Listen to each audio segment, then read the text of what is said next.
Así que nuestra manera de ver las cosas, nuestra manera de pensar tiene que ser renovada. Efesios capítulo 6, versículo 10. Se pueden quedar sentados, voy a leer unos cuantos versículos del 10 al 20. Efesios 6, 10. Para comenzar la discusión de hoy, estamos hablando sobre guerra espiritual y hoy va a ser la última clase de la serie de enseñanzas sobre guerra espiritual que vamos a tocar en esta temporada.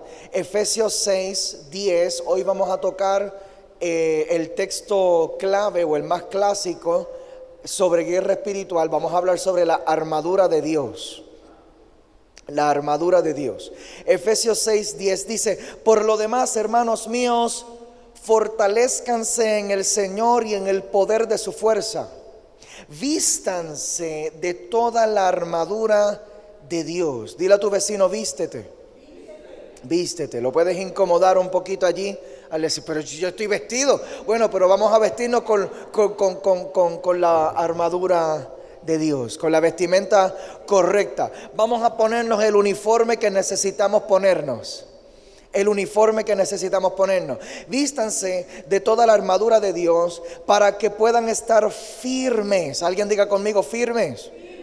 Contra las acechanzas del diablo, porque no tenemos lucha contra sangre y carne, sino contra principados, contra potestades, contra los gobernadores de las tinieblas de este siglo, contra huestes espirituales de maldad en las regiones celestes. Por tanto, tomad toda la armadura de Dios para que podáis resistir en el día malo. A Dios le interesa que tú puedas resistir en el día malo. Y me encanta que este versículo no dice si llega el día malo. Lo que dice es para que puedas resistir en el día malo. Va a venir. El día malo va a llegar. En el mundo tendréis aflicción. Pero lo que dice aquí es que hay una manera de uno poder prepararse para el día malo, para que cuando llegue, mira lo que dice: y habiendo acabado todo, estar firmes. Aquí vuelve y repite la palabra firmes. A Dios le interesa que nos podamos mantener firmes. Alguien diga conmigo: perseverancia. Para que podamos mantenernos perseverantes ante las cosas que vengan a atacar nuestras vidas. Estad pues, en el versículo 14 dice: estad pues, ¿qué dice allí? Firmes, otra vez, por tercera vez. Estad pues firmes. Y mira aquí: ceñidos vuestros lomos con la verdad y vestidos con la coraza de justicia y calzados los pies con el apresto del evangelio de la paz. Sobre todo, tomad el escudo de la fe, con que podáis apagar todos los dardos de fuego del maligno. Y tomad el yelmo de la salvación y la espada del Espíritu, que es la palabra de Dios. Orando en todo tiempo con toda oración y súplica en el Espíritu, y velando en ello con toda perseverancia y súplica por todos los santos. Y me dirá: pastor, ¿por qué estás continuando estos versículos? Porque yo entiendo que esto es parte de la vestimenta del cristiano. La oración es parte de la armadura. Santo, mira esto: velando con toda perseverancia y súplica por todos los santos. Y cierro con, el 19 y el 20. Y por mí, mira esto: que ores también por mí, en el versículo 19, a fin de que al abrir mi boca me sea dada palabra para dar a conocer con denuedo el misterio del evangelio, por el cual soy embajador en cadenas, que con denuedo hable de él como debo hablar. Y esta es la palabra de Dios, que es poderosa y bendecida.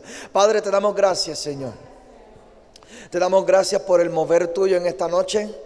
Te damos gracias por lo que ya tú has comenzado a hacer, y te damos gracias por lo que vas a hacer. Te damos gracias por tu palabra y te pedimos que seas tú ministrando y equipándonos, Señor, a través de la enseñanza y la predicación de tu palabra. En el nombre de Jesús, y la iglesia dice amén. Vamos a hablar hoy sobre la armadura de Dios, y quiero comenzar esta última clase sobre guerra espiritual con dos principios de poder.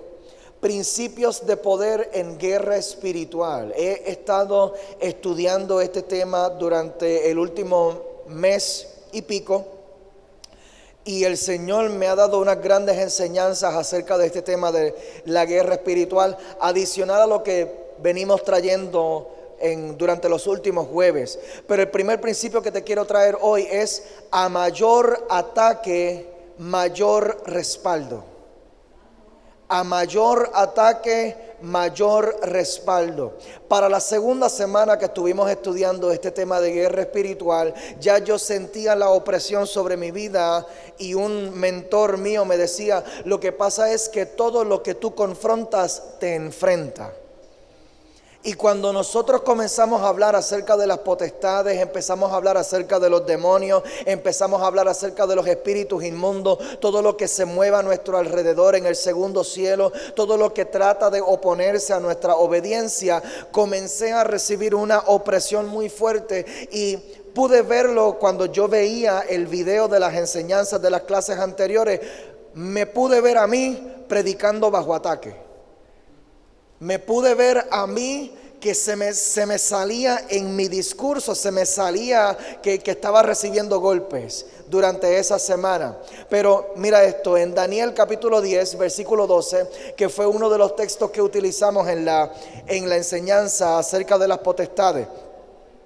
Daniel 10, 12 dice: entonces me dijo, Daniel, no temas. Esto es el ángel que viene a visitar a Daniel. Le dice: no temas, porque desde el primer día que dispusiste tu corazón a entender y a humillarte en la presencia de tu Dios, fueron oídas tus palabras, y a causa de tus palabras yo he venido. Mas el príncipe del reino de Persia se me opuso durante 21 días. Y aquí está la revelación de la oposición que vino contra Daniel. Por cuanto Daniel estaba ejerciendo en una posición de gobierno, representando el reino de Dios dentro de un gobierno secular y pagano. A él le fue asignado el príncipe de Persia, la potestad principal sobre el reino de Persia. Así que a mayor nivel de obediencia, mayor ataque. Y esto fue algo que yo enseñé durante las últimas semanas. Mientras más tú aceptas en obediencia a Dios, mientras más tú aceptas para sujetar tu vida en obediencia a Dios, mayor será el nivel del ataque, porque mayor será tu nivel de autoridad y de influencia dentro del ámbito espiritual. Así que es como si el diablo se enterara que ahora Dios ha delegado sobre tu vida mayor autoridad y mayor poder, y a causa de ese mayor nivel de autoridad y poder delegado por el reino de Dios sobre tu vida, el diablo entonces comienza a notificarle a todos sus secuaces dentro del reino de las tinieblas: cuidado con Josué. Estén pendientes a Josué, porque Josué está subiendo de nivel. Josué está subiendo de nivel. Y esto fue parte de lo que yo traje en las enseñanzas anteriores, de que tenemos que estar preparados, porque la obediencia va a conllevar para nosotros un aumento de nivel espiritual, y eso va a conllevar también un aumento de ataque y oposición en contra nuestra. Y yo, mientras les predicaba eso, yo lo estaba viviendo. Yo mismo lo estaba viviendo, yo lo estaba experimentando. Ataques en diferentes áreas claves de mi vida, en señal de que el reino de las tinieblas estaba siendo notificado de que había algo que estaba ocurriendo aquí. ¿Sabes qué? Al diablo no le afecta, ni le molesta, ni le intimida que tú vayas a un culto. Al diablo le intimida que tú recibas la palabra. Así que hay montones de iglesias que están bajo muy poco ataque, porque el nivel de la palabra que se está predicando y lo que se está enseñando no está provocando transformación en el entendimiento. Pero en donde se está retando el reino de las tinieblas establecido en nuestra manera de pensar, Allí entonces el diablo se levanta, pero no nos podemos quedar solamente bajo la revelación del nivel de oposición que se levanta. Necesitamos leer el resto del versículo. Dice: mas el príncipe del reino de Persia se me opuso durante 21 días, pero he aquí Miguel. Aquí que se pone bueno. He aquí Miguel, uno de los principales príncipes, y quedé allí con los reyes de Persia. Así que aquí tenemos el ángel, muy probablemente el ángel Gabriel, ángel mensajero, dejándole saber a Daniel que fue asignado para él nada más y nada menos que el ángel mensajero de Dios, para entregarle ese mensaje. Y mientras iba a entregarle ese mensaje a Daniel, recibió la oposición, pero la oposición vino también con una asignación de mayor respaldo angelical. Y esto nosotros lo necesitamos entender también, porque en la medida en que viene mayor oposición contra nosotros, por cuanto nosotros hemos decidido obedecer más, nosotros contamos con mayor respaldo de Dios. No solamente el ángel Gabriel, sino que ahora también el ángel Miguel, que es el ángel guerrero. Es el comandante del ejército de los ángeles, encargado de toda la operación de los ejércitos, toda la fuerza armada celestial. Así que nosotros no tenemos por qué tener temor por cuanto venga un ataque a nuestras vidas. Nosotros, algo que me he dado cuenta durante esta semana es que diferentes áreas de mi vida han venido bajo ataque durante estas últimas semanas. Pero cuando yo estaba orando ahorita, yo le decía a Dios: Señor, pero es que estoy bajo ataque. Y el Señor me preguntaba: ¿qué tú has perdido? No he perdido nada. Y es que ningún arma forjada contra ti va a prosperar. No importa el nivel de ataque que venga contra tu vida. No importa cuánto el enemigo se quiera levantar para intimidarte. No importa cuánto. Dice la palabra que Él es como león rugiente. Así que Él va a rugir. ¿Sabes qué? Déjalo rugir. Déjalo rugir. Porque aún un alto rugir del diablo no tiene ningún poder en comparación con el silbo apacible de Dios. No importa cuánto el diablo quiera amenazar tu finanza, no importa cuánto quiera amenazar tu casa, no importa cuánto quiera amenazar tus hijos y tu familia, no puede tocarte, no puede entrar, no puede penetrar, no puede penetrar. Porque en la medida en que nosotros subimos de nivel en obediencia, Dios asigna mayor respaldo angelical. Y gran parte de la victoria nuestra como guerreros espirituales tiene que ver con crear una conciencia de respaldo de Dios. Una conciencia del respaldo de Dios. Que cuando yo esté en el ataque, el enemigo, como vamos a ver en este estudio de esta noche, el enemigo va a lanzarte dardos de fuego. Son pensamientos negativos. Y dentro de esos pensamientos negativos hay un pensamiento recurrente que muy probablemente el diablo ha tratado de bombardear tu mente con esto. Y es tratar de hacerte pensar que estás solo. Estás solo. Quítate que estás solo. Quítate que estás solo. Quítate que estás sola. Quítate que mira cómo te han abandonado. Mira cómo tu Dios te ha dejado. Mira cómo Dios ha permitido que esto pase.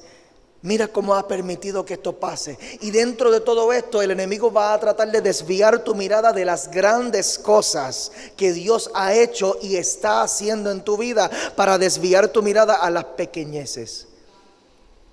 Pequeñas cositas que están pasando.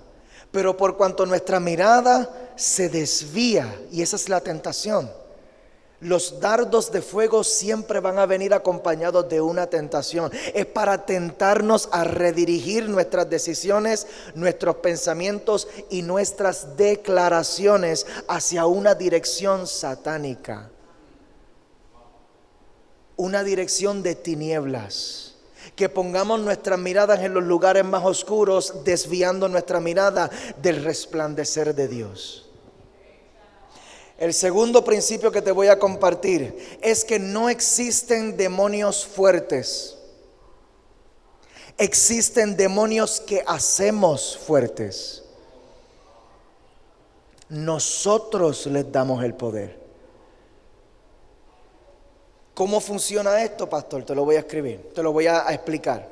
Un demonio se hace fuerte cuando yo no lo confronto. Cuando yo no lo confronto. Estudiamos en las clases anteriores que hay potestades establecidas en diferentes lugares. Aquí en Puerto Rico hay potestades establecidas de adicciones muy fuertes, hay potestades establecidas de salud mental muy fuerte, y discutimos y los expusimos, los desenmascaramos por nombre.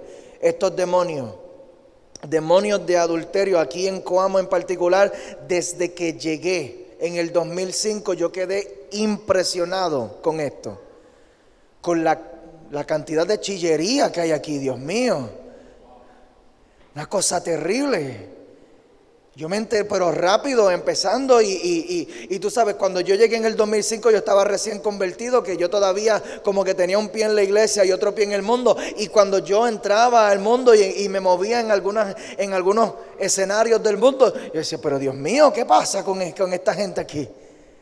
Aquí no hay un compromiso como tal, no hay una fidelidad en las relaciones. Aquí por cualquier cosa se van con otra, ella se va con otro, ella se va con ella, él se va con él. Es una cosa tal.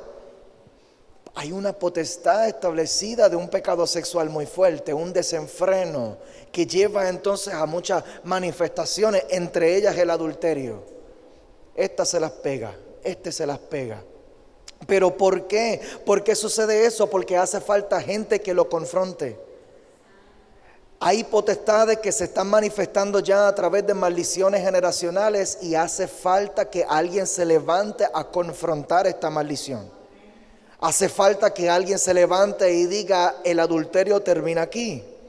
El ciclo de divorcios termina aquí. Bisabuelos y abuelos y mis padres, y divorcio tras divorcio, y divorcio en mis tíos, y divorcio en mis abuelos, y divorcio en mis primos, y todo esto a mi alrededor. Y esto alguien tiene que levantarse y decir, no, esto hasta aquí, hasta aquí. Ciclos de maltrato, ¿por qué? Porque no se levanta alguien a decir hasta aquí.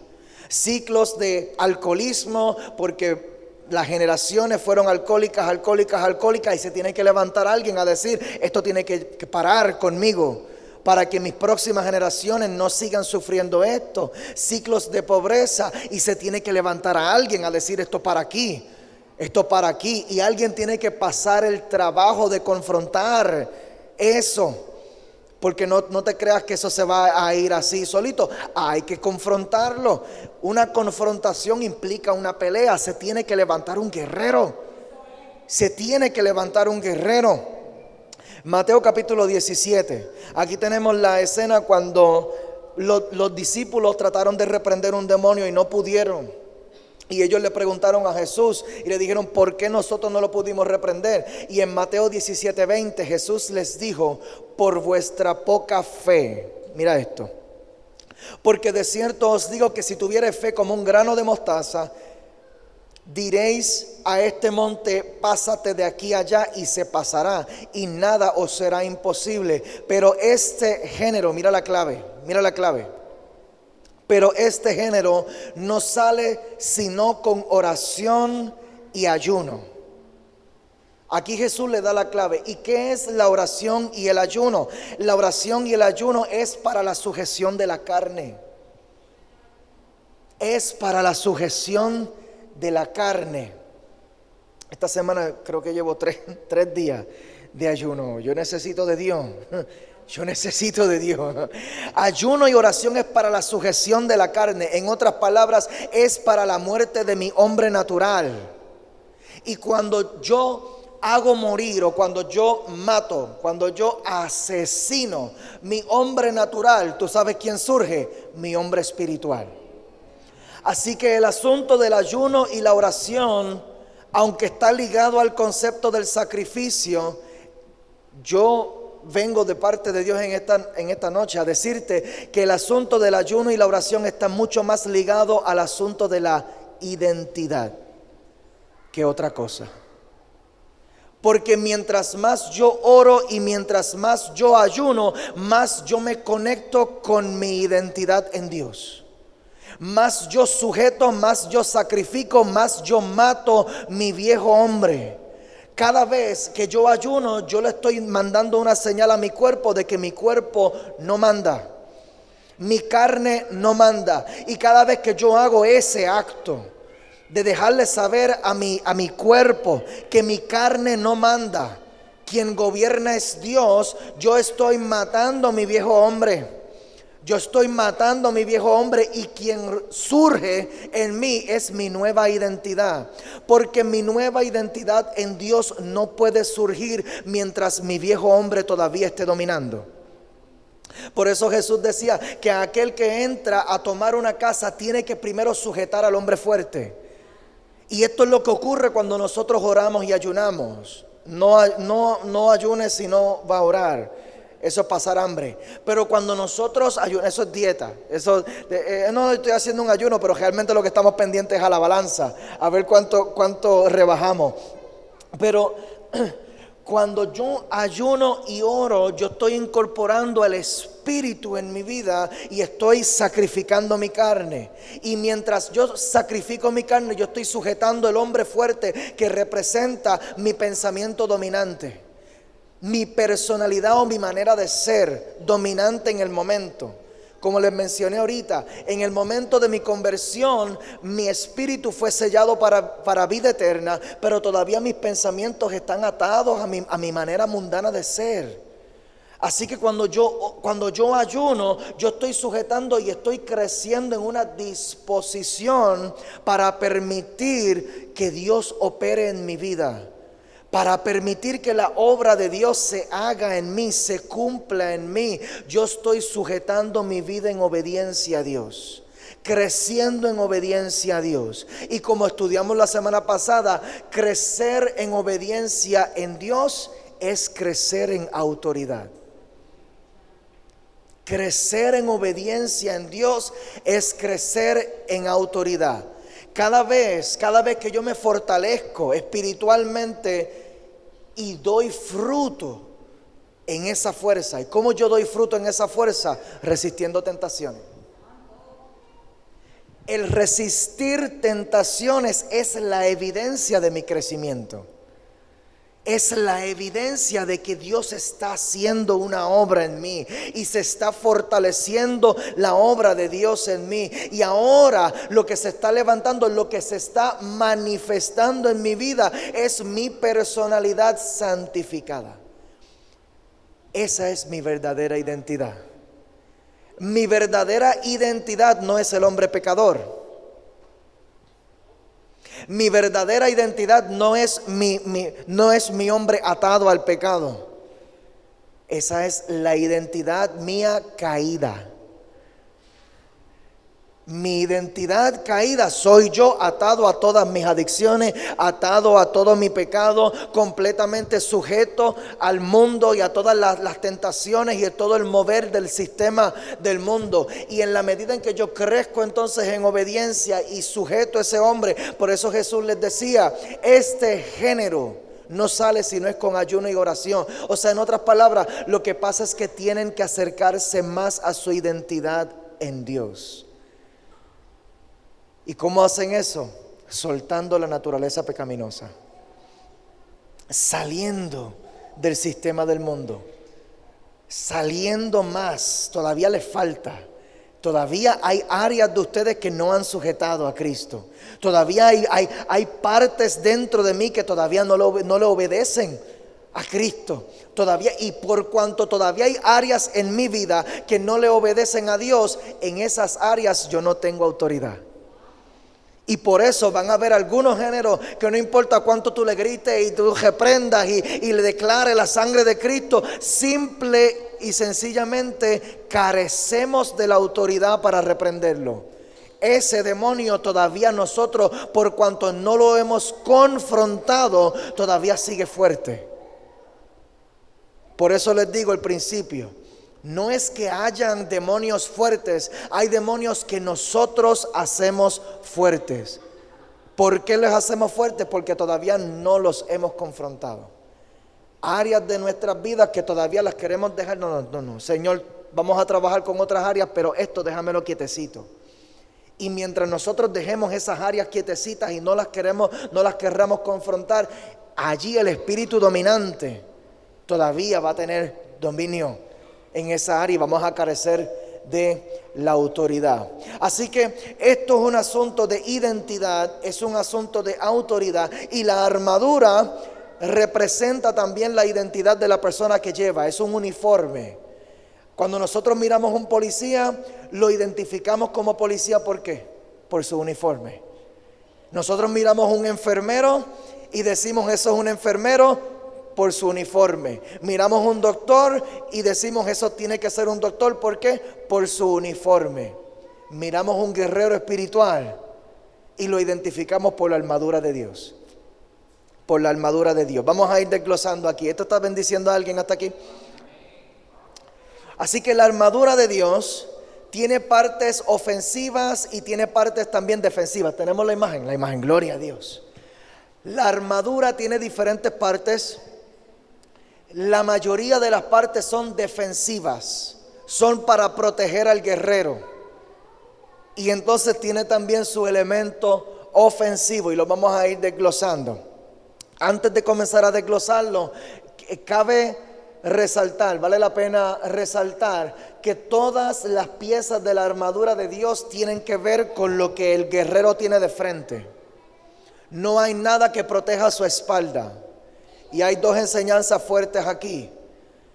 Una de ellas es que si tú le das la espalda al diablo, el diablo va a acabar contigo.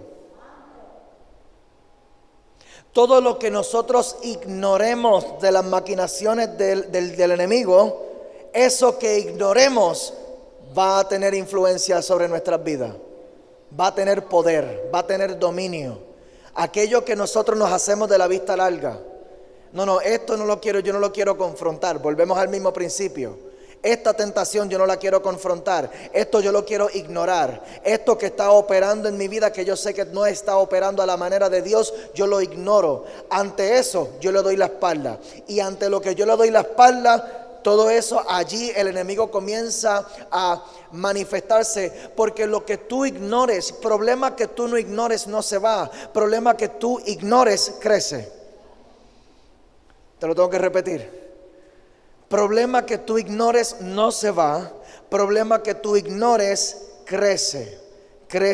Hablamos acerca de lo que es la luz y las tinieblas. La luz en la Biblia se refiere al conocimiento. Así que habla de una intencionalidad. Yo voy a buscar información sobre eso. Si yo estoy fallando en mi manera de manejar mis finanzas, yo necesito más luz en cuanto a las finanzas. Pero si yo ignoro este tema, pues entonces yo estoy entregando mis finanzas a las tinieblas. Estoy entregando mis finanzas a la ignorancia, en otras palabras. Y en la ignorancia, ahí es que el reino de las tinieblas se manifiesta, hace fiesta. Así que la primera enseñanza es que lo que nosotros ignoremos, a lo que nosotros le demos la espalda, eso va a tener dominio sobre nosotros, nos puede vencer. Y lo segundo es que nosotros fuimos creados como congregación, como pueblo de Dios, como hermanos en la fe. Todos somos hijos de Dios. Así que donde yo estoy descubierto, yo necesito que tú cubras mi espalda. Por eso la oración, el modelo de la oración del Padre Nuestro, habla casi todas las palabras, son en plural. Danos hoy nuestro pan de cada día. Padre nuestro que estás en el cielo. Todo es algo colectivo. ¿Por qué? Porque Jesús asume que yo voy a orar por ti. Y Jesús asume que tú vas a orar por mí. Y en ese sentido yo estoy guardando tu espalda y tú estás guardando la mía.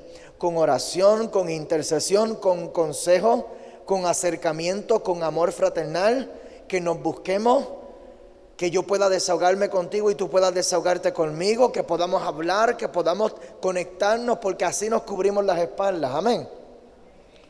Versículo 14 de Efesios 6 dice: estén pues firmes, ceñidos vuestros lomos con la verdad. Ceñidos vuestros lomos. Esto habla de la correa, el cinturón de la verdad. es esta parte que cubre los lomos del guerrero, la cintura. Cuando hablamos de la cintura, hace poco empecé en un gimnasio que tengo que regresar. Me confieso pecador. Tengo que regresar y ya el cuerpo lo sabe, ya está saliendo como una evidencia por ahí. Una cosa curiosa, ¿verdad? Empieza uno a hacer ejercicio y se le estimula el metabolismo y entonces uno le da con comer más. Dejas de hacer ejercicio pero sigues comiendo más. Dios mío. Terrible. Eso es una confesión, un paréntesis. El cinturón de la verdad. En el gimnasio aprendí que esta parte de la cintura es lo que le llaman el core, el área central del cuerpo. Aquí es donde se concentra la mayor capacidad de fuerza. La mayor capacidad de fuerza. Una persona que tiene las cervicales o la espalda baja lastimada no puede levantar mucho peso. ¿Por qué? Porque tiene su área central lastimada. Así que puede levantar poco peso. Y Dios lo que quiere, Él comenzó con aquí porque quiere proteger tu fuerza. A Dios le interesa nuestra productividad. A Dios le interesa nuestro fruto. A Dios le interesa cuánto nosotros podemos hacer. Por eso es que Dios no viene a buscar nuestros buenos pensamientos ni nuestras buenas intenciones. Dice la palabra que Dios viene a buscar el fruto. ¿Cuál es tu fruto? En otras palabras, ¿qué tú estás dando? Y no es para que entremos en una mentalidad de performance o cuánto yo puedo hacer para Dios. Pero Dios dice en su palabra que la fe sin obras es muerta. Tiene que haber algún tipo de evidencia de tu fe. Algo tenemos que estar haciendo para demostrar que nosotros le amamos y le servimos y queremos obedecerle. Así que Dios quiere proteger nuestra productividad. Y los lomos hablan también representan el área reproductiva, el sistema reproductivo del ser humano. Así que esto vuelve y enfatiza todo lo que es la multiplicación en nuestras vidas, nuestro fruto. Dios tiene un interés, Él está interesado en el fruto de nuestra vida. Y cuando habla de cubrir nuestra cintura o nuestros lomos con la verdad, esto también habla de nuestra sexualidad. La verdad es lo que nos protege del libertinaje. La verdad es lo que nos protege del libertinaje. Te lo tengo que repetir. La verdad es lo que nos protege del libertinaje. Cuando nosotros miramos, en el fondo de todo pecado hay una duda. En el fondo de todo pecado. Robé. Y yo sé que en la Biblia dice no robarás. Robé, me robé un dulce de la tienda o mentí en mi planilla o metí algo, robé algo. ¿Por qué? Porque no tuve la fe suficiente para creer que Dios me iba a proveer. Y así mismo, oye, aquí esto se puso bien calladito ahora. Así mismo también en el área sexual. ¿Por qué nosotros cometemos pecado sexual? Porque carecemos de la fe para creer que Dios mismo nos pueda suplir de una manera santa. Dentro del orden de Dios. Y entonces como yo, pero sí, ¿qué voy a hacer? ¿Qué voy a hacer? Bueno, pues caigo. El Señor me ha estado hablando mucho acerca de esto de caer en tentación. Porque yo levanté una campaña en contra de la frase caer en tentación. Porque yo dije, pues, es que esto no es algo como que, me caí, como que iba por ahí caminando y tropecé con un pecado que estaba en el camino.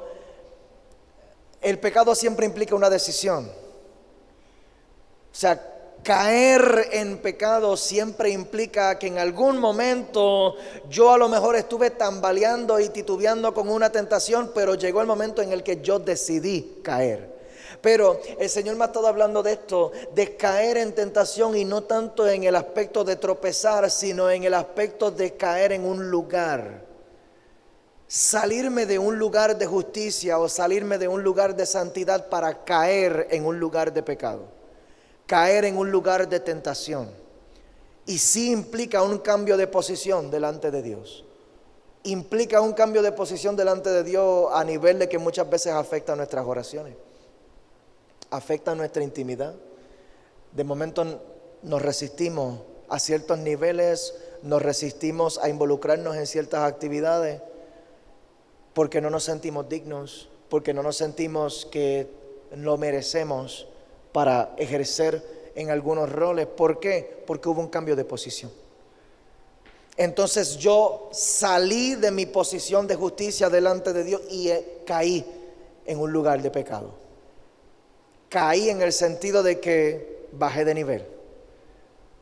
Estaba aquí, pero caí. Entonces, ¿por qué nosotros permitimos esto en muchas ocasiones? Porque dudamos de que Dios pueda suplirnos lo que necesitamos. Dudamos de que Dios lo pueda hacer dentro de una manera ordenada, y como dudamos que Dios pueda hacerlo a su manera, entonces pues nos cansamos de esperar y queremos hacer como Abraham. Bueno, pues yo voy a ayudar. Yo voy entonces a aportar en esto. Pero la verdad es lo que nos va a proteger del libertinaje. ¿Y cuál es la verdad? La verdad es la palabra de Dios. Jesús, cuando oraba por sus discípulos, decía: Padre, santifícalos en tu verdad. En la verdad, tu palabra es la verdad. Santifícalos en la verdad, tu palabra es verdad.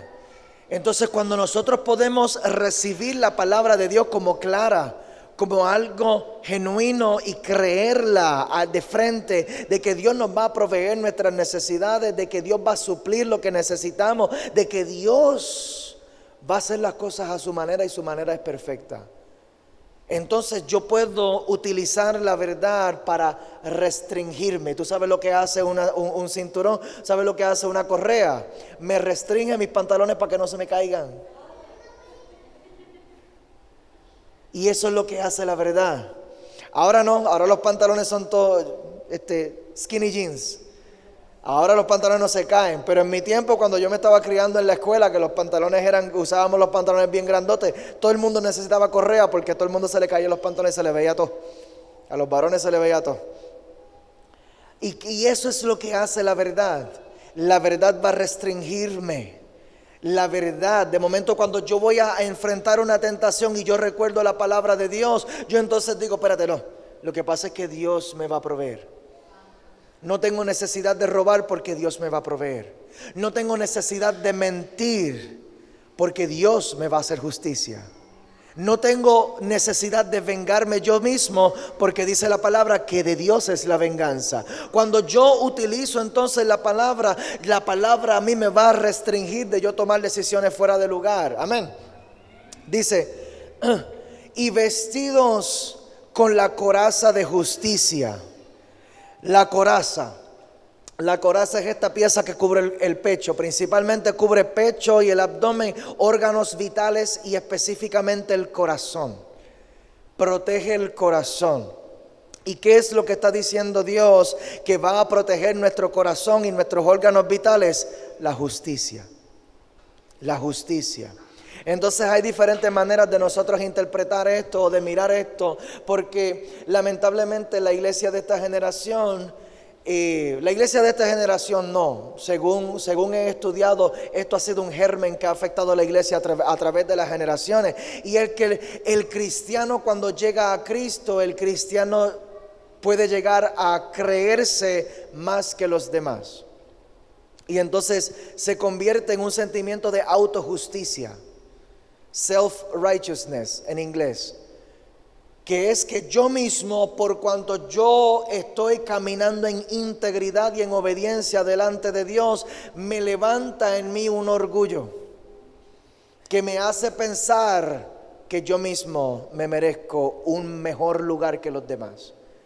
Así como oraba el fariseo, si no me equivoco era un fariseo, habían dos hombres, Jesús estaba contando que habían dos hombres orando y uno decía: gracias Señor que yo no soy como este. Gracias Señor porque no soy pecador. Gracias Señor porque yo ayuno. Gracias Señor porque yo diezmo. Gracias Señor porque yo hago todos estos sacrificios para ti. Gracias. Y el que estaba al lado lo que hacía era darse golpes en el pecho, diciendo: Señor, ten misericordia de mí. ten misericordia de mí porque soy un pecador. Y yo creo que mientras más nosotros crezcamos en el conocimiento de Cristo, más nosotros tenemos que crecer en humildad. Más nosotros tenemos que parecernos a ese hombre pecador que cuando oraba se daba golpes en el pecho diciendo: Señor, yo necesito que tengas misericordia. Ten misericordia. Ten misericordia. Así que cuando hablamos de que la justicia es lo que guarda nuestro corazón, tenemos que tener mucho cuidado, porque el sentimiento de autojusticia, en vez de proteger nuestros corazones, nos puede lastimar con un orgullo que nos puede llevar a la caída. Lo que se refiere a este pasaje, te lo voy a leer de Romanos capítulo 3 versículo 22. Romanos 3, 22 dice: la justicia de Dios por medio de la fe en Jesucristo, para todos los que creen en Él, porque no hay diferencia, por cuanto todos pecaron. Y este es el plano desde donde nosotros necesitamos partir en el tema de la justicia. Todos pecamos. Todos pecamos, todos tenemos nuestra historia, a todos Dios nos levantó de algún lugar, en un lugar en donde estábamos perdidos, y desde aquí fue que partimos y todavía estamos batallando con cosas. Sea el tema que sea, todos nosotros estamos batallando con algún tipo de cosita que tenemos escondida en el closet. Así que desde aquí es donde nosotros partimos, porque no hay diferencia, por cuanto todos pecaron y están destituidos de la gloria de Dios. Y aquí, Romanos 3:24, siendo justificados gratuitamente por la gracia. Esta es nuestra justicia. Fuimos justificados gratuitamente por su gracia, mediante la redención que es en Cristo Jesús. Mediante la redención que es en Cristo Jesús. Así que esta es la justicia que me guarda mi corazón. Cuando el diablo viene a tratar de atacarme con pensamientos de que yo no soy digno, con pensamientos de que yo no merezco, con pensamientos de que para qué tú vas a la iglesia si mira lo que tú estás haciendo, para qué tú vas a levantar las manos si mira lo que tú estás haciendo, para qué tú vas a abrir esa boca para alabar, con esa boca tú vas a alabar si con lo que tú has dicho y con lo que tú has hecho. Cuando el diablo viene con todo este tipo de dardos de fuego para tratar de apagar nuestra alabanza, yo protejo mi corazón con la coraza de justicia, con la coraza de justicia, de que mi salvación no es por mis méritos, mi salvación y mi relación y mi lugar en Dios es por el sacrificio que hizo Cristo en la cruz del Calvario. Esto, señoras y señores, esta es la justicia nuestra, esta es nuestra justificación. Nuestra justificación es que en el tribunal, cuando yo vaya a asumir en el momento de mi juicio por las cosas que yo hice, cuando el juez, que es nuestro Dios todopoderoso, vaya a dictar sentencia sobre mi vida, en la sentencia que Él va a dictar, Él va a decir quién va a pagar el precio por tus pecados. Y gloria a Dios por Jesucristo, que pagó por el precio de mis pecados. Él pagó el precio de nuestros pecados. El precio está pagado. Con precio de sangre fue pagado mi pecado. Y esto es lo que a mí me justifica. Yo no soy justificado por mis propios méritos ni por mis propias obras. Y esto yo creo que está liberando a alguien aquí hoy. Así que atrévete a alabar con libertad. Atrévete a obedecer con libertad. Recibe la gracia de Dios para levantar una nueva alabanza. Recibe la gracia de Dios para levantar una nueva adoración. Porque cuando el Padre te mira a ti, Él no está viendo tu pecado. Él está viendo la sangre de Cristo que fue derramada sobre ti. Esta es nuestra justicia. Esto es lo que guarda mi corazón. Dios mío, que mucha gente se apagan espiritualmente porque se desanimaron. ¿Y por qué se desanimaron? Se desanimaron porque en algún momento se desconectaron de esta verdad. Y entonces comenzaron a echarse la carga de su pecado sobre sí mismos. La carga de tu pecado no va sobre ti, porque Cristo la llevó en la cruz. Cristo la llevó en la cruz.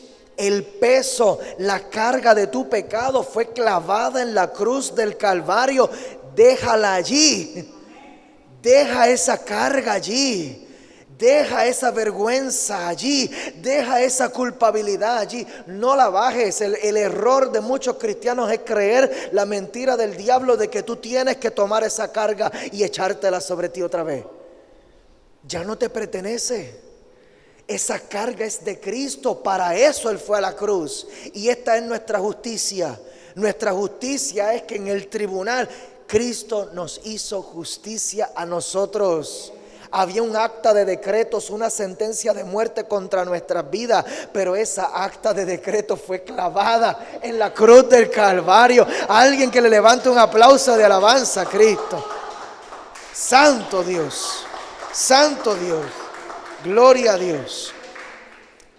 Así que esto no significa que nosotros nos quedamos sin responsabilidad, porque la gracia no es una licencia para pecar.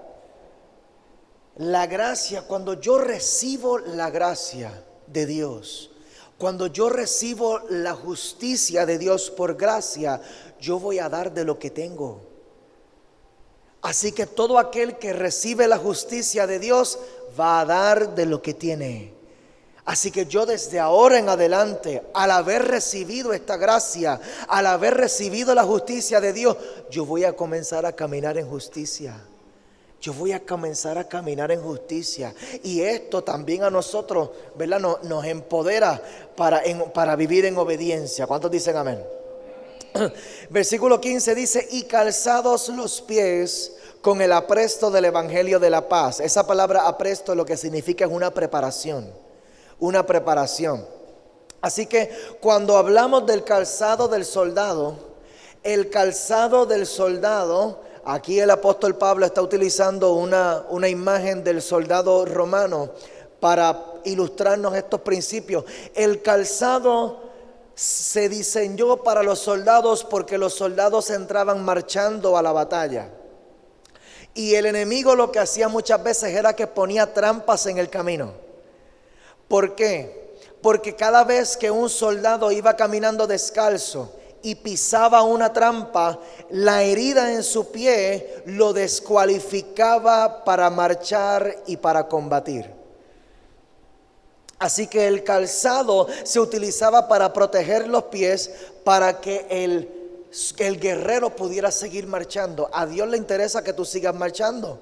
A Dios le interesa que tú puedas llegar a tus batallas. ¿Por qué? Porque Dios sabe que detrás de tu batalla está tu victoria. Hay batallas que tenemos que pelear, y entonces el enemigo va a poner trampas por el camino. No nos quedemos cortos en el camino. No nos quedemos cortos en el camino. No nos dejemos herir por las trampas que el enemigo deja para nosotros en el camino. ¿Y cuál es la herramienta o la pieza de la armadura que nos va a proteger? Dice aquí: el apresto del evangelio de la paz.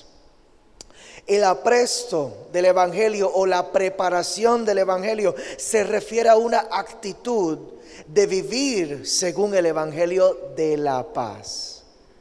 Aquí se nos introduce un concepto interesante, y es el evangelio de la paz. La Biblia habla acerca del evangelio del reino.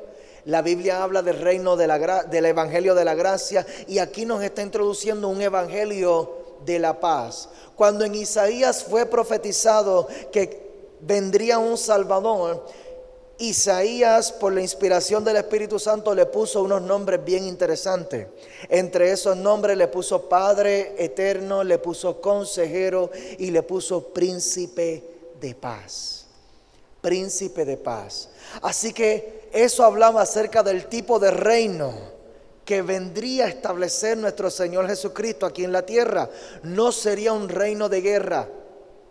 Y aquí es donde los judíos quedaron confundidos, porque ellos se quedaron esperando, y lamentablemente todavía están esperando, un Mesías que venga con un reino de guerra. Un reino libertador, para libertar no espiritualmente sino físicamente al pueblo judío bajo el sistema de los gobiernos nacionales. Pero Cristo vino a establecer no un reino físico sino un reino espiritual. Y ese reino espiritual aquí habla acerca del evangelio de la paz. ¿Para qué? Para que podamos dar pasos firmes sin detenernos ante las dificultades. pues en todo el camino es la paz. Y esto Jesús le enseñaba a sus discípulos y les decía, es imposible que no vengan ofensas. Es imposible que no vengan ofensas. Una de las pocas cosas que Jesús decía en sus discursos, que algo era imposible. Y Jesús dijo, es imposible que no vengan ofensas. En este camino de la fe vamos a ser ofendidos muchas veces. Y el enemigo va a utilizar, y muchas veces estas van a ser las trampas que el enemigo va a dejar en nuestro camino para que dejemos de marchar. Las ofensas. Y esto es lo que lamentablemente he visto mucho más frecuentemente durante estos últimos 12 meses aquí en nuestra propia congregación. Personas que dejan de marchar por una ofensa. Porque en algún momento fueron ofendidos y tomaron esa ofensa como algo personal y permitieron que la ofensa se convirtiera en una raíz de amargura. Esa raíz de amargura contaminó toda su vida espiritual hasta que eventualmente se desanimaron por completo y se quitaron. Entonces, ¿cuál es el remedio ante estas trampas que el diablo va a poner en nuestro camino? El apresto del evangelio de la paz. Que busquemos la paz con todos. Busquemos la paz con todos. Jesús les decía, le preguntaban a Jesús, Señor, pero ¿y si me ofenden? Y Jesús le decía, pues perdónalos. Y le preguntaron, ¿y si me vuelven a ofender? Pues vuélvelo a perdonar. Señor, pero ¿cuántas veces lo voy a...? Pues 70 veces 7. Ajá. Perdona y perdona y perdona, porque las ofensas, una ofensa es lo que el diablo va a utilizar en muchas ocasiones para detenerte, para que tú no sigas caminando, para que dejes de marchar, porque sabe que si dejas de marchar no vas a llegar a tu campo de batalla, y si no llegas a tu campo de batalla no vas a lograr tu victoria. Amén. Así que esto es lo que va a guiar nuestros pasos, la paz, para que no seamos fácilmente provocados, para que no seamos dados al pleito. Santo, esto nos librará de muchas persecuciones. En el versículo 16 dice, sobre todo, tomad el escudo de la fe con que podáis apagar todos los dardos de fuego del maligno. El escudo de la fe. Esta es la herramienta principal de defensa en la armadura, es el escudo. ¿Y cuál es el escudo? El escudo es la fe. Y con la fe nosotros vamos a poder apagar los dardos de fuego que lanza el maligno. Esta es nuestra victoria ante los ataques. Debemos estar persuadidos. Mira esto, la fe. La fe. Hebreos 11:1 dice, es pues la fe la certeza de lo que se espera, la convicción de lo que no se ve. Así que nuestra victoria es que debemos estar persuadidos de todas las promesas y las advertencias de Dios. Esto es temor de Dios. Esto es la fe. Que nosotros, ¿qué es la fe? Es creer. Creer. Por eso les dije, recibimos a Jesucristo. Nuestro espíritu fue sellado para salvación, pero todavía nuestra mente está en toda esta lucha. ¿Y cuál es la lucha? La lucha es que todavía no creemos todo lo que encontramos en la palabra. Pero cuando viene el dardo de fuego, cuando viene el maligno, que aquí el apóstol Pablo está describiendo a Satanás con un nombre bien interesante, es el maligno. Aquel que viene a hacer maldad contra tu vida. Cuando el maligno venga a lanzar dardos de fuego contra tu vida, esas tentaciones, esos pensamientos negativos, esas depresiones, esas ansiedades, esos temores, todo eso que viene a lanzar contra nosotros, ¿con qué es que nosotros nos vamos a defender? Nos defendemos con la fe. ¿Y qué es la fe? Es la certeza, es yo creer lo que dice aquí en la palabra. Así que tenemos que hacer un ejercicio nosotros bien intencional de escudriñar las escrituras y nosotros mismos confrontar nuestra rebeldía contra la palabra. Porque en todas áreas en donde nosotros no confrontemos la rebeldía en contra de la palabra, por ahí el diablo va a lanzar dardos de fuego que van a ser efectivos. ¿Tú sabes lo que hace un escudo? El escudo detiene el ataque, absorbe el ataque para que esa flecha o esa espada que viene contra mi vida no sea efectiva en lastimarme. Pero en toda área, en todo principio bíblico en donde todavía yo estoy luchando a nivel de fe, todo principio bíblico en donde yo todavía no lo creo, no, pero es que yo no creo eso. Eso no es para mí. Y tu pastor te predica una palabra y tú recibes todo lo demás, pero si somos sinceros con nosotros mismos, siempre hay alguna parte durante el mensaje que nosotros decimos, no, eso no es para mí.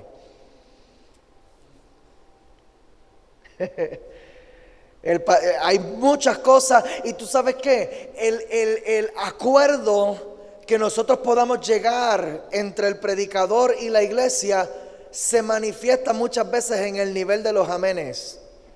Cuando la iglesia de momento grita amén, significa que yo te dije algo que ya tú sabías y a ti te gustó que yo te lo dijera. Pero cuando yo te digo algo que confronta lo que tú piensas, la iglesia se queda calladita, en silencio. Allí hay algo con lo cual todavía nosotros estamos luchando como iglesia. Hay un principio allí que aparece en la Biblia que el pastor te lo lanzó y cuando tú lo recibiste, tú estás luchando con el principio todavía, como que no lo creo o no lo creo, lo recibo o no lo recibo. Y en donde nosotros hacemos eso, ¿tú sabes lo que estamos haciendo? Eso es un área descubierta.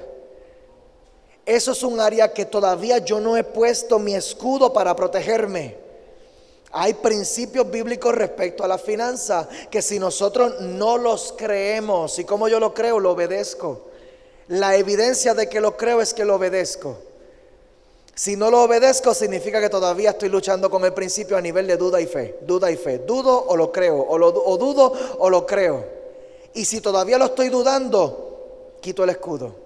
En esa área el enemigo hace fiesta conmigo, porque la estoy dejando desprovista, la estoy dejando al descubierto. Y aquí estoy tocando algo porque la iglesia está bien calladita. Aquí entonces, pero ¿cómo yo pongo entonces ese escudo para proteger mis finanzas? La fe. ¿Y cómo yo levanto esa fe? Obedeciendo el principio. Yo creo que esto es la palabra de Dios. Y por cuanto yo creo que esto es la palabra de Dios, yo lo voy a obedecer. Y cuando yo lo obedezco, estoy levantando ese escudo allí. Y ese escudo va a proteger entonces mis finanzas. Mi manera de tratar a mis hijos, hay palabra de Dios para eso. Y cuando yo busco la palabra de Dios y yo me encuentro con que la Biblia dice que yo no puedo provocar a mis hijos a ira, eso va a cambiar mi manera de yo relacionarme con mis hijos. Pero si nosotros cuando leemos el versículo decimos, ay no, porque yo soy un buen padre, yo no necesito esa palabra. Y como cuando decimos eso, yo no necesito esa palabra, ahí entonces yo estoy quitando ese escudo, no estoy protegiendo mi relación con mis hijos. Y de momento viene el ataque y acaba con mi relación con mis hijos. Mi hijo se va rebelde, pasa aquí todo un desastre. ¿Y qué fue lo que pasó? Es que no levanté ese escudo. ¿Cómo yo debo tratar a mi esposa? ¿Cómo yo debo conducirme en mi matrimonio? No, pero es que yo soy un buen esposo, yo no necesito esa palabra.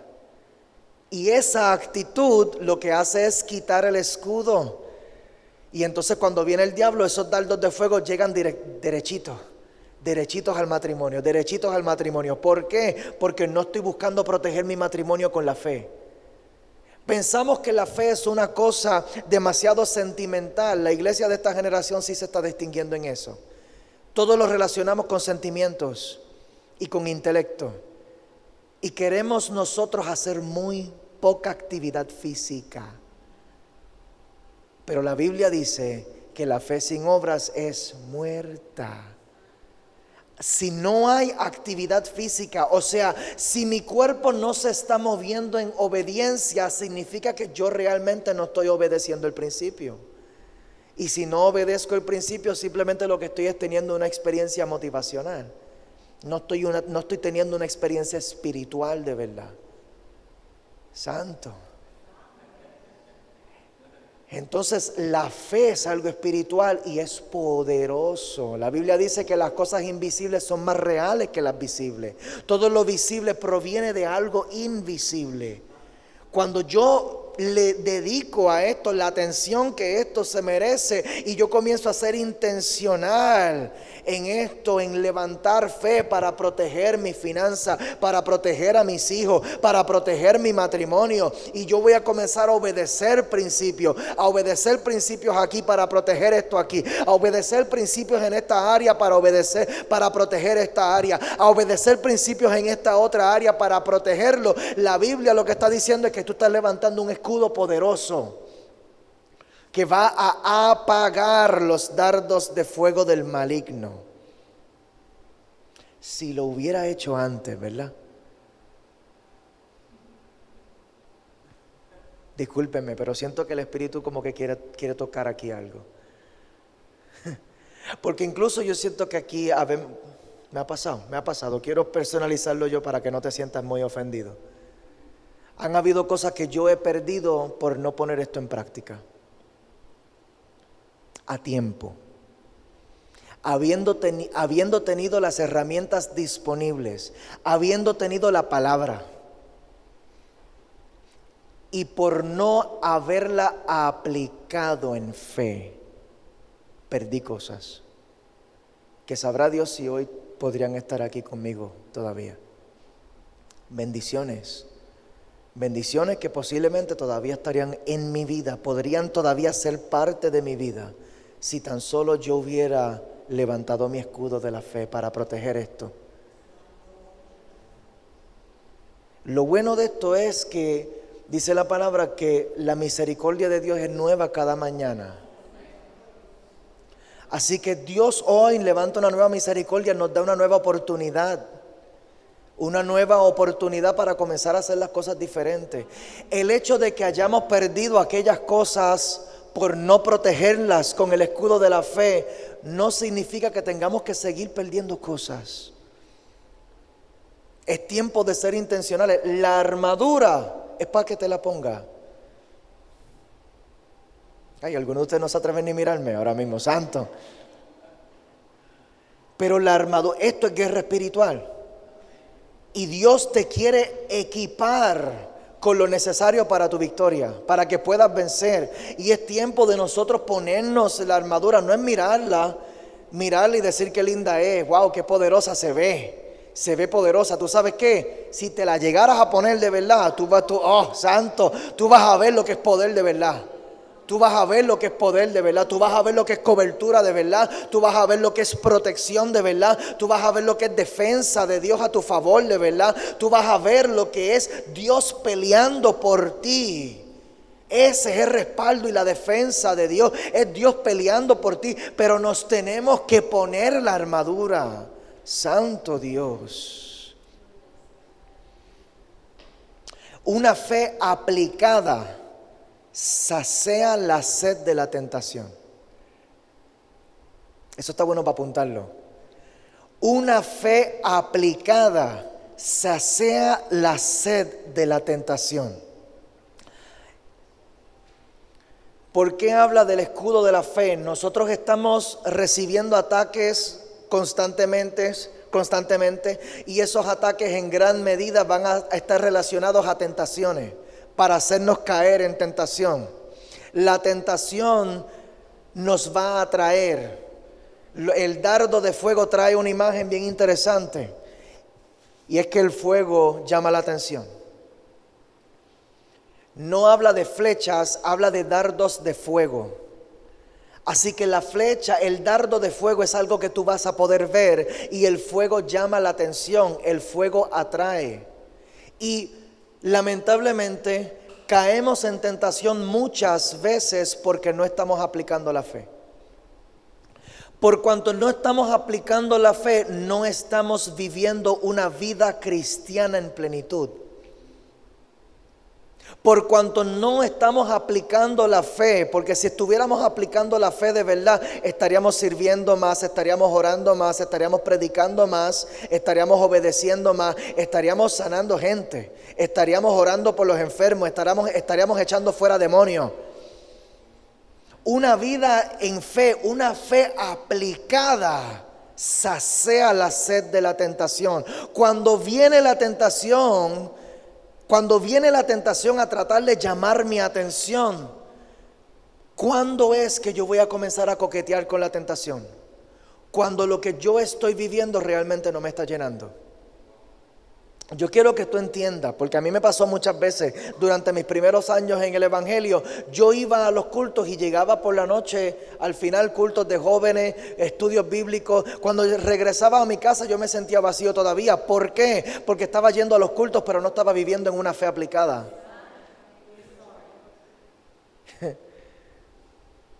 Nosotros, esta generación, nosotros le llamamos avivamiento a lo que en la iglesia primitiva era cristianismo. Estamos sanando enfermos, estamos reprendiendo demonios, estamos predicando el evangelio, estamos profundizando en la palabra, estamos viviendo, estamos partiendo el pan, estamos compartiendo, estamos viviendo en unidad. Eso, cuando se da en la iglesia de hoy, le llamamos avivamiento. Eso no es avivamiento, eso es cristianismo. Eso es lo que se supone que el cristiano esté viviendo en su vida cotidiana. Y si nosotros pudiéramos entrar en eso de verdad, si nosotros tuviéramos una relación real con el Espíritu Santo, si nosotros estuviéramos orando de verdad y nosotros pudiéramos tener el discernimiento para escuchar la voz de Dios, pero estamos viviendo en una manera tan y tan carnal. Discúlpeme, esto es un paréntesis que tengo que traerlo. Estamos viviendo en una manera tan y tan carnal que el Espíritu Santo te puede estar gritando de que ores por un compañero de trabajo, pero estás demasiado distraído para escucharlo. Estamos tan y tan afanados, no estamos viviendo una vida de fe aplicada, estamos viviendo una vida de culto en culto, de congreso en congreso, de retiro en retiro, de reunión en reunión, pero entre medio. Por eso, ahí es donde el diablo hace fiesta. ¿Por qué? Porque te manda una tentación y la tentación levanta en ti una adrenalina que se supone que esté levantando en ti el evangelio. Esa tentación cuando se presenta allí parece algo muy atractivo. ¿Por qué? Porque no estamos viviendo una vida apasionada en Cristo.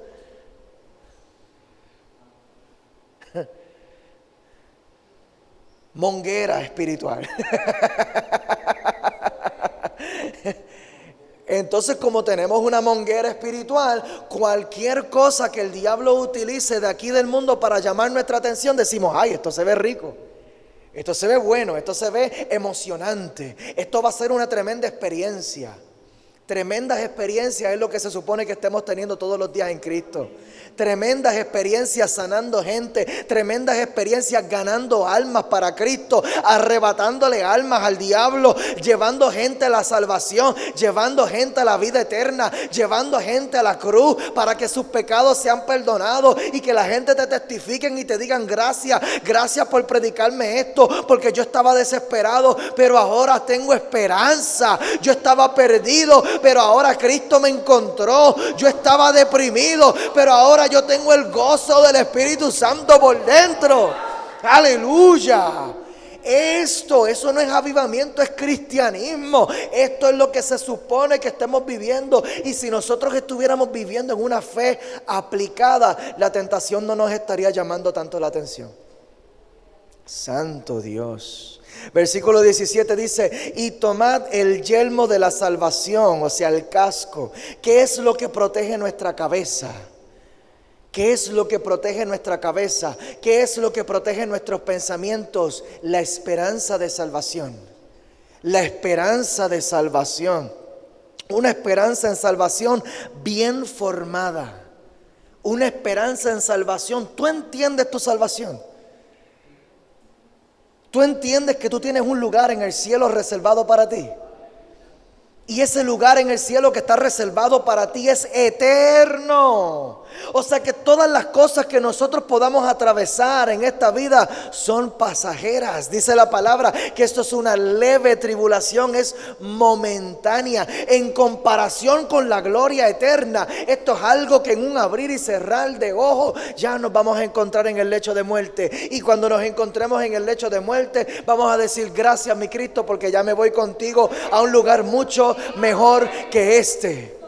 Esto es lo que protege nuestros pensamientos. Esta es la esperanza que a nosotros nos libera de la depresión. La esperanza que nos libera de la depresión es que yo sé que cualquier cosa que me ocurra aquí va a pasar, pero su palabra no. La palabra de Dios es eterna, la palabra de Dios, la presencia de Dios. Yo sé que un gran día yo voy a estar frente a mi Cristo, y todo esto que yo estoy atravesando aquí simplemente va a ser parte de un abrir y cerrar de ojos, de un paseo que yo di por el mundo, pero ahora yo voy a entrar en un lugar mejor, que es la vida eterna. Gloria a Dios. La buena esperanza es lo que nos mantiene a nosotros confiando en el Señor. Confiando en el Señor, confiando en el Señor. Y esto es lo que va a tomar posesión de nuestros pensamientos en el momento del ataque. En el versículo 17 al final dice: y la espada del Espíritu, que es la palabra de Dios. Esta es la pieza ofensiva de la armadura. Con esto es que nosotros le damos golpes al diablo. Todas las demás piezas son defensivas, son para protegernos, pero con esto es que nosotros le damos para atrás. El diablo viene a tratar de tentarme, pero yo le zumbo con la palabra. Yo le zumbo con la palabra, santo. Hebreos 4:12 dice: porque la palabra de Dios es viva y eficaz, y más cortante que toda espada de dos filos, y penetra hasta partir el alma y el espíritu, las coyunturas y los tuétanos, y discierne los pensamientos y las intenciones del corazón. Vamos a dejar por aquí. Así que, como estudiamos en las clases anteriores también, cuando hablamos acerca de la autoridad, cómo fue que Cristo logró la autoridad. Él estuvo 40 días en el desierto enfrentando las tentaciones del diablo. ¿Y con qué era que él le daba golpes al diablo? Con la palabra, con la palabra.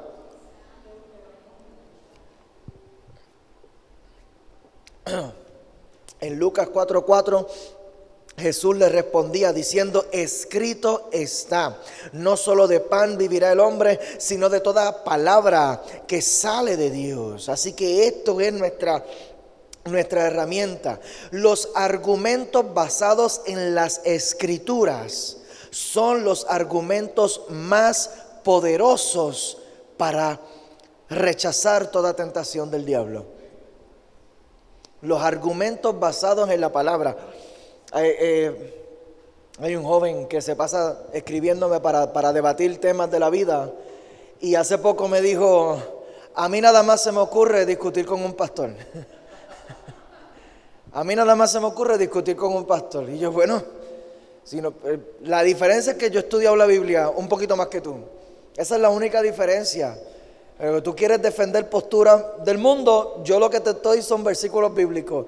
Y ahí se reventaba y se molestaba. Cada vez que yo le mandaba un versículo bíblico se molestaba. Es palabra de Dios. La palabra de Dios es la verdad. Y si la palabra de Dios es la verdad, lo demás, ¿tú sabes lo que es? Mentiras. Mentiras. Todas las mentiras quedan desenmascaradas ante la palabra de Dios. Cuando tú levantas ahí, lamentablemente, no, pero es que yo no creo eso. A lo mejor tú no lo crees, pero esa es la verdad. La verdad es verdad, aunque la creas o no, aunque tú la quieras creer o no. En una sala de tribunales puede haber una persona demandando a otra en base a algo que vio, y por eso es que el juez llama testigos. Yo quiero testigos para ver, porque dentro de todas las versiones de ustedes, de las realidades de ustedes, de aquí va a salir a luz la verdad. La verdad solamente hay una. Tú tienes una versión, tú viste las cosas de una manera, tú viste las cosas de otra manera, pero entre todo aquí va a salir la luz, va a salir la verdad a la luz. Y la verdad es la palabra de Dios. Y esto es lo que a nosotros nos va a empoderar para nosotros mandarle a callar la boca al diablo. Amén. En el versículo 18, y ya termino con esto, orando en todo tiempo con toda oración y súplica en el Espíritu, y velando en ello con toda perseverancia y súplica por todos los santos y por mí, en el versículo 19, a fin de que al abrir mi boca me sea dada palabra para dar a conocer con denuedo el misterio del Evangelio. Así que lo que nos protege también es la oración, orando en el Espíritu. Así que no es oración natural, no es orar para pedirle a Dios lo que yo quiero. Oración en el Espíritu es una oración en sujeción. Oración en sujeción. Jesús mismo cuando oró al Padre en el monte Getsemaní, en el huerto de Getsemaní, le dijo: pasa de mí esta copa, pero no se haga mi voluntad sino la tuya. Una oración en el Espíritu es una oración en sujeción. Podemos hablar acerca de lo que es orar en lenguas, eso es sumamente válido también. Yo creo que una cosa está ligada a la otra. Cuando yo oro en lenguas, yo también me estoy saliendo de mis propios planes y estoy entrando en una dimensión espiritual para obedecer a Dios, para escuchar lo que Él quiere hablar a mi vida con mayor precisión. Esto está conectado también, pero en general es una oración en obediencia y en sujeción a Dios. Y esto es parte de lo que a nosotros nos protege también. ¿Por qué? Pregúntame por qué. Gracias por preguntarme. Porque nosotros caemos muchas veces en desánimo a causa de las frustraciones, y las frustraciones vienen muchas veces por falsas expectativas. Estamos pidiéndole algo a Dios, y cuando no se da, nos frustramos y nos desanimamos. Pero en ningún momento le preguntamos a Dios si eso era lo que Él quería. Señor, bendice esto. Y Dios desde un principio te dijo: es que yo no te mandé a meterte allí. Yo nunca te mandé a meterte allí. Y tú estás tratando de que yo bendiga algo que yo nunca te mandé a hacer. Pero cuando nosotros aprendemos a orar en el Espíritu, tenemos que orar primero para luego aprender a orar en el Espíritu. Pero cuando nosotros aprendemos a orar en el Espíritu, aprendemos nosotros a aceptar la voluntad de Dios. La aceptamos. Hay que escucharla. Hace poco yo vi un meme que decía: la oración es yo hablarle a Dios y la lectura de la palabra es Dios hablarme a mí. Te la compro, porque hay veces que yo oro y Dios no me dice nada, pero cada vez que yo abro la Biblia, Dios siempre me habla. Allí no hay break, ahí siempre va a haber alguna verdad para mi vida, siempre va a haber una palabra rema, siempre va a haber algo práctico, siempre va a haber algo que yo necesito. Dios siempre me va a hablar allí. Y mientras más yo leo la Biblia, más yo me entero de su voluntad para mí. Y entonces mientras más yo me entero de su voluntad, más cosas yo voy descartando de las cosas que yo le estoy pidiendo a Dios. Esto no está dentro de tus planes. ¿Por qué? ¿Cómo yo lo sé? Porque lo encontré allí. Lo encontré allí en la Biblia, que esto no es lo que tú quieres para mí, pues ya te lo voy a dejar de pedir. Lo voy a sacrificar. Y entonces mato una falsa expectativa, que cuando las cosas no se dan, ya yo sabía que no se iba a dar, porque es que ya Dios me dijo que eso no es lo que Él quiere para mi vida. Entonces la oración en el Espíritu me va a ayudar a crear las expectativas correctas de Dios, una expectativa en fe basada en la verdad que es su palabra. Súplicas también, oración por los santos, la intercesión es parte de la armadura. Mis oraciones por ti a ti te protegen. Y tus oraciones por mí, por favor, ora por mí, porque tus oraciones por mí también me protegen. Y Él lo aclara en el versículo 19 y con esto termino. Dice: y también ora por mí, a fin de que al abrir mi boca me sea dada palabra para dar a conocer el misterio del Evangelio. Así que ora por tu pastor, para que cuando tu pastor te predique palabra que sea de revelación de los misterios del Evangelio, la palabra que tú necesites. Señor, bendice a mi pastor. Señor, dale palabra. Dale la palabra que necesita la iglesia, dale palabra sabia. Dale palabra correcta, dale palabra precisa, dale palabra que nos guíe. ¿Por qué? Porque aquí hay un principio poderoso y es que la palabra de Dios a ti te dirige y al dirigirte te libra también y te protege de muchos males. Necesitamos que haya revelación fluyendo a través del púlpito. Tú necesitas eso. Les voy a pedir que se pongan de pie.